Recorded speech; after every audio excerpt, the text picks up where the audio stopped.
Have you ever told yourself tomorrow I will wake up early, but when morning came you pressed snooze again and again, and then you spent the whole day running saying sorry and feeling behind?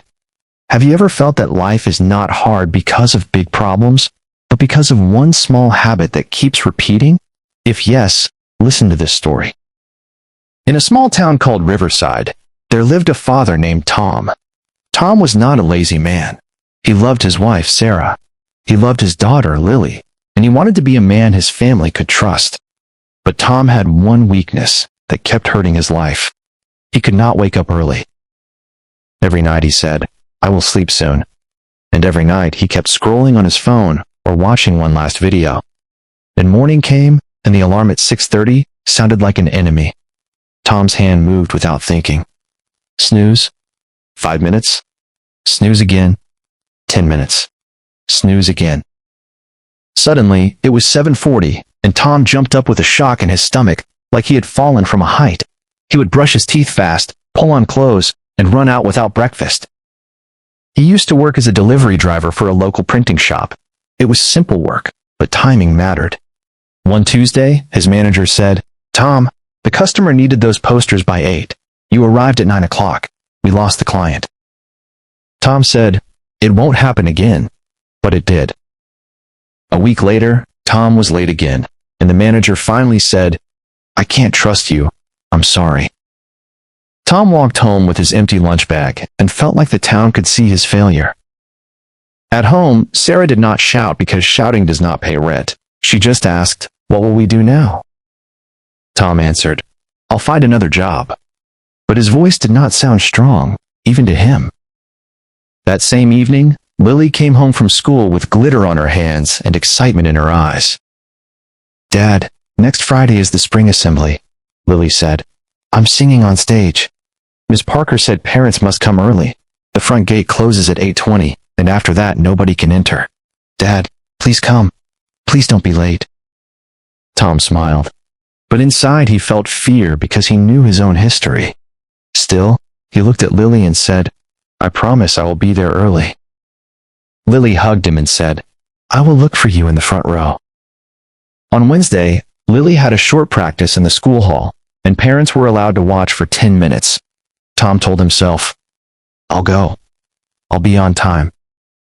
But that morning, he pressed snooze, then snooze again, and when he finally reached the school, the doors were already closing. He saw parents walking out smiling, and Lily standing inside holding her song paper. Lily saw him through the glass. Her smile faded. She didn't cry. She just looked down and turned away. That quiet moment hurt Tom more than losing his job. In the car, Sarah said nothing for a long time. Then she whispered, "You didn't just miss a practice. You missed her trust." Tom gripped the steering wheel and felt his throat tighten. That night, he could not sleep. He kept seeing Lily's face at the door. Around 5:15 a.m., he finally sat up and said quietly, "I can't live like this." He stepped outside for air. The street was calm, like the town was still dreaming. The sky was dark blue. The air was cold and clean, and the world felt slow in a peaceful way. On the corner, a small cafe was already open with warm yellow light in the window. The sign said Early Bird Cafe. Tom had passed it many times, but never this early. Inside, an older man was cleaning tables and setting out cups. He looked up and said, "Morning, you're up early. That's rare in this town." Tom gave a tired smile. "I didn't plan it," Tom said. "I just couldn't sleep." The man poured tea and said, "Sit. You look like you're carrying a stone in your chest." Tom sat, wrapped his hands around the warm cup, and after a few seconds, his shoulders dropped. The man said, "I'm Mr. Reed." "I'm Tom," Tom said.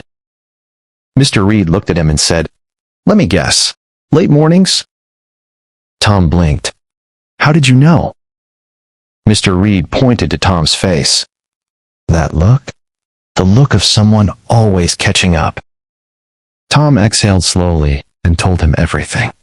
The lost job, the rent stress, and the promise he made to Lily. "Next Friday is her big day," Tom said.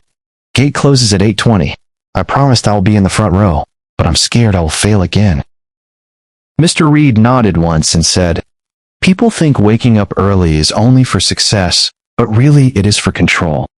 When you wake up late, your whole day starts with panic, and panic makes you stupid. When you wake up early, your day starts with space, and space makes you smart." Tom asked, "But how do I do it when my body refuses?" Mr. Reed leaned closer and spoke in simple steps like a checklist. 1. Sleep earlier. 2. Put the phone far from the bed. 3. Put water beside the phone. 4. Prepare your clothes at night. 5. In the morning, write one small plan before you touch the world. Mr. Reed pulled out a small notebook and showed 3 lines. Must do. Must not do. Grateful for. This takes 10 minutes, he said, but it changes your thinking. It turns you from a man who reacts into a man who chooses. Tom stared at the notebook, then whispered, "I want to choose. I'm tired of being sorry." From that day, Tom practiced. On Thursday, he set his phone across the room and put a glass of water beside it.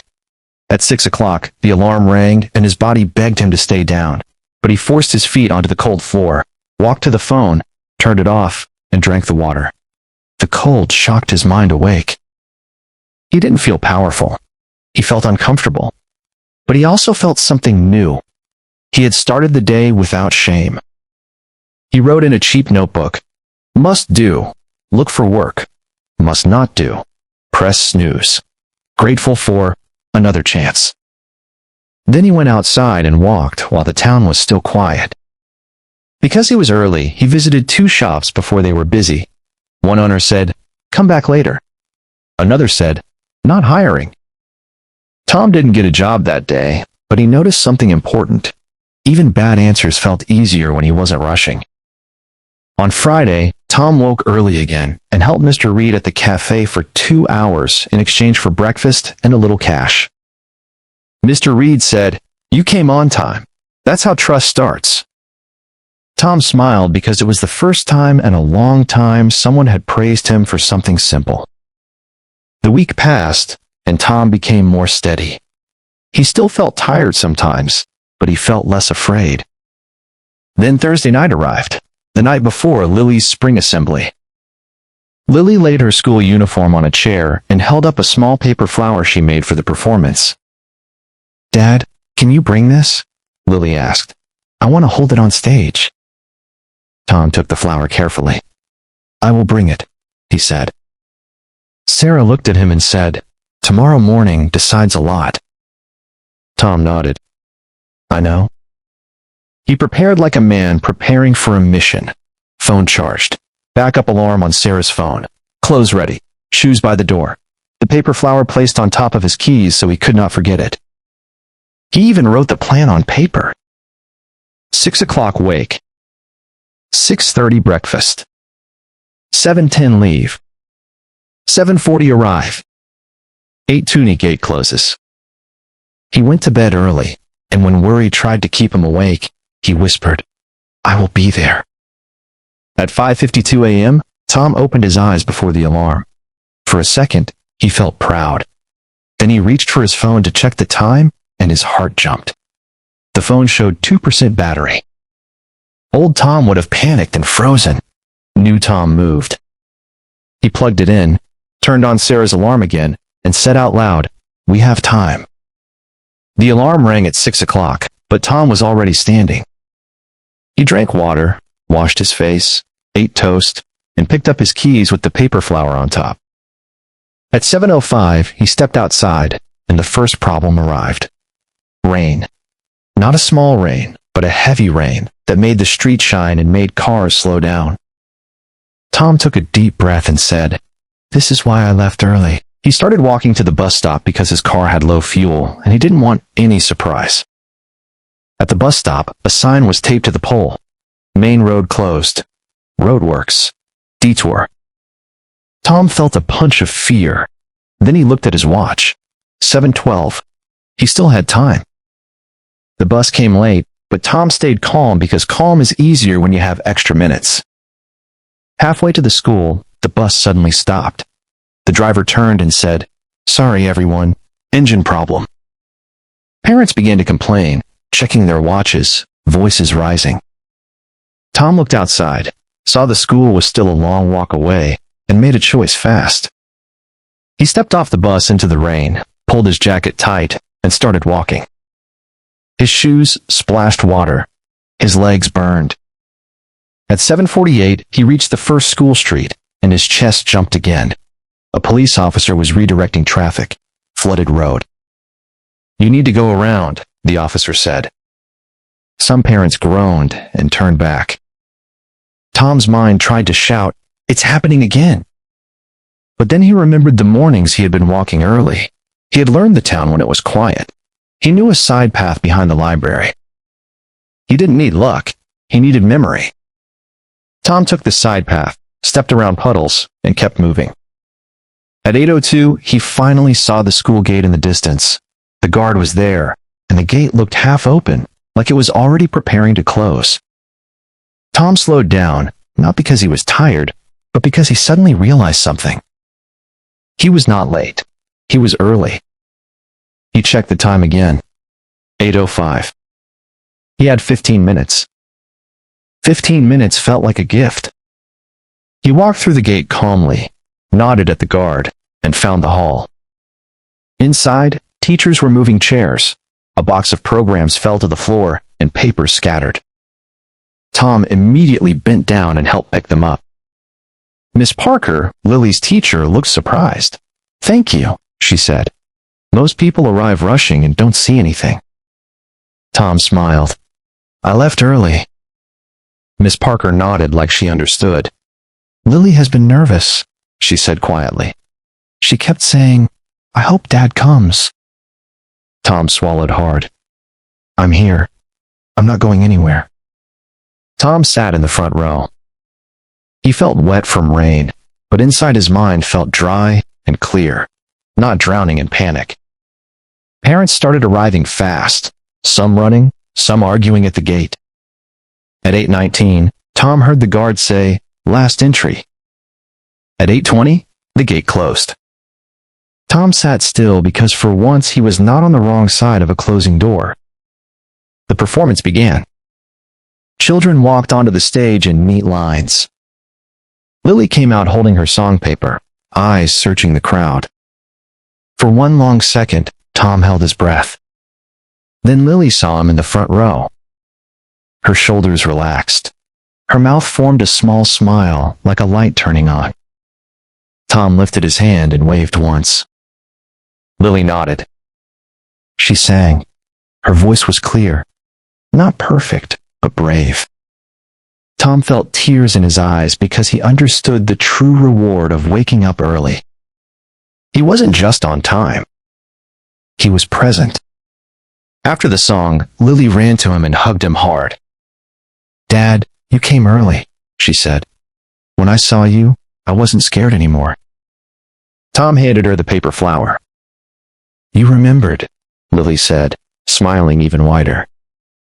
Sarah stood beside them, eyes shining, and whispered, "Today, you didn't chase the day. You held it." As they walked out, a man in a smart coat stopped Tom. "Excuse me," the man said. "I saw you helping the teacher and staying calm. I'm Mr. Bennett.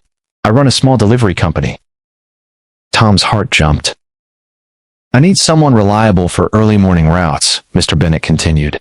"Most people can't handle early starts, but you look like the kind of man who can." Tom almost laughed because a week ago, that would have been impossible. "I can," Tom said. Mr. Bennett handed him a card. "Come Monday at 6:30. If you show up, we talk." Tom took the card carefully, like it was something fragile and valuable. Later that day, Tom went to Mr. Reed's cafe and told him everything. The rain, the broken bus, the closed road, the front row seat, Lily's smile, and Mr. Bennett's card. Mr. Reed listened and said, "So, what did you learn?" Tom answered simply. Waking up early didn't make the rain stop. It didn't fix the bus. It didn't remove problems. But it gave me time, and time gave me choices, and choices gave me a win. Mr. Reed nodded. Tom added, when I woke up late, I lost jobs and promises. When I woke up early, I gained calm. And calm helped me show up for my daughter. Today, being early made life easier. And the moral is this. The biggest benefit of waking up early is not just extra hours, it is control. Because when you control your morning, you don't just reach work on time. You reach the people you love, and you reach the moments that can change your life.